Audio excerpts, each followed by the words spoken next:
Sayyid Sajid Pasha Qadri, famous scholar. Like, share and subscribe now. अस्सलामु अलैकुम वरहमतुल्लाहि ताला वबरकातुह। सवाल ये पूछा गया है कि क्या खिंजीर कि जिसको आम तौर पर सूअर कहा जाता है, इसका नाम लेने से 40 दिन ज़बान नापाक होती है और नमाज भी नहीं होती, तो क्या ऐसा ही है? मुअज़्ज़ज़ सामईन व नाज़रीन इकराम, ये सवाल बहुत सारे हज़रात के जहनों में गर्दिश करता है और बहुत पुराने ज़माने से आप ये बात सुनते चले आते हैं कि अगर कोई शख्स जो है सूअर कहकर नाम ले या जो है उसका ज़िक्र करे तो लोग कहते हैं कि आपकी ज़बान नापाक हो गई और 40 दिन तक आपकी दुआ, नमाज और जो है कुछ भी कबूल होने वाला नहीं है। तो ये सुनी सुनाई बातें हैं, हकीकत से इसका क्या ताल्लुक़ है, आइए हम जानते हैं।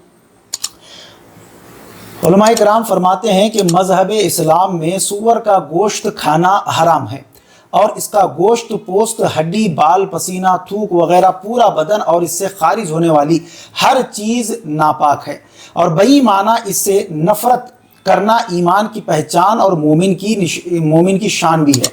लेकिन इसका नाम लेने से 40 दिन तक ज़बान नापाक रहती है, ये सब जिहालत है। 40 दिन तक नमाज नहीं होती, ये भी जिहालत और ये कम इल्मी है। इसका जो है हकीकत से कोई ताल्लुक़ नहीं है, शरीयत मुतहरा से इस बात का कोई ताल्लुक़ नहीं है। इसलिए कि आप जानते हैं कि कुरान मुक़द्दस में एक नहीं बल्कि कई मुकामात पर शायद के कई बार इसका जो है ज़िक्र आया है, इसका नाम लिया गया। सूरतुल बकरा में अगर आप पढ़ लें तो वहाँ पर भी ये नाम मौजूद है। बिस्मिल्लाहिर्रहमानिर्रहीम, इन्नमा हर्रमा अलैकुमुल मैतत वद्दम वलहमल खिंजीर। ये खिंजीर जो है ये हमारी उर्दू ज़बान में उसी को जो है सूअर कहा जाता है। तो खिंजीर का जो लफ्ज़ है ये कुरान में भी आया है और उसके अहकाम भी जो है बयान हुए हैं कि ये सब तुम पर जो है हराम है। हुफ़ाज़ कराम कुरान को याद करते वक्त इस आयत को, जिसमें खिंजीर सूअर का नाम है, सैकड़ों बार तकरार करते हैं। यानी इस आयत को जो हुफ़ाज़ कराम होते हैं वो कुरान को याद करने के लिए जब एक एक आयत को वो हज़ारों दफ़ा, सैकड़ों दफ़ा जो है वो दोहराते हैं ताकि वो आयत उनके जहन में बैठ जाए।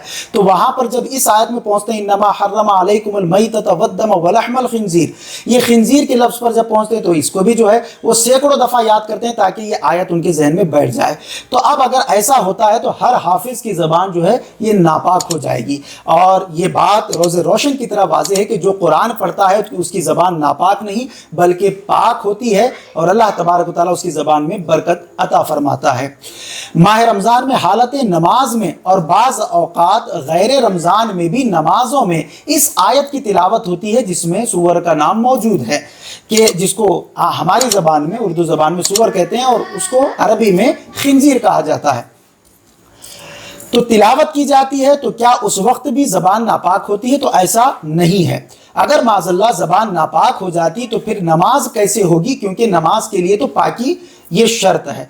खुलासा कलाम, हासिल कलाम ये है कि खिंजीर का, सूअर का नाम लेने से ज़बान नापाक नहीं होती, मगर बिला ज़रूरत इसका नाम लेना भी नहीं चाहिए। मजीद ऐसे ही वीडियोस देखने के लिए वीडियो को अभी लाइक और हमारे यूट्यूब चैनल सैयद साजिद पाशा कादरी को जरूर सब्सक्राइब कर लें और बेल आइकॉन जरूर प्रेस करें ताकि हर नई आने वाली वीडियो की नोटिफिकेशन आपको मिलती रहे।